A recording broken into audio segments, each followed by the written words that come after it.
Hello everyone good morning म सुरज। आज मैले हजुरहरूको माझमा कसरी टिप्परको पछाडिको पट्टा खोलिन्छ भनेर हजुरलाई त्यो देखाउन गइरहेको छु। आज हाम्रो माझमा एउटा पाल्पादेखि एउटा टिप्पर आउँदैछ, त्यसको पछाडिको पट्टा भाँचिएको छ अरे, त्यो गर्न आउँदैछ। ल हेर्नुहोस्, त्यो गाडी आइसक्यो। अब त्यो गाडी आइसकेपछि हाम्रो गाडीले पार्किङ यता पार्क गरेर जगसग उठाएर युवल सिवल ढिला गर्छौँ। युवल ढिला गरिसकेपछि अब हामीले अब त्यसलाई कता झार्ने र कसरी झार्ने भने त्यो हामीले हेर्दैछौँ। त ऊ गरिसक्यो, अब बुम उठाएर हल्का उ गरेपछि हामीले त्यो पट्टा झार्ने तयारी गर्दैछौँ।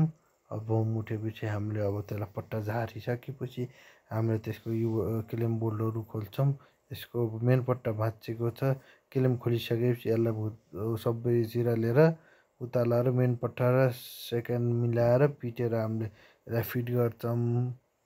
नपिटिकन यसको हुन्न।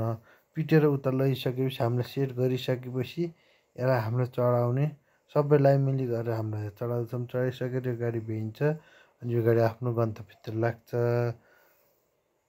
हस् त, धन्यवाद।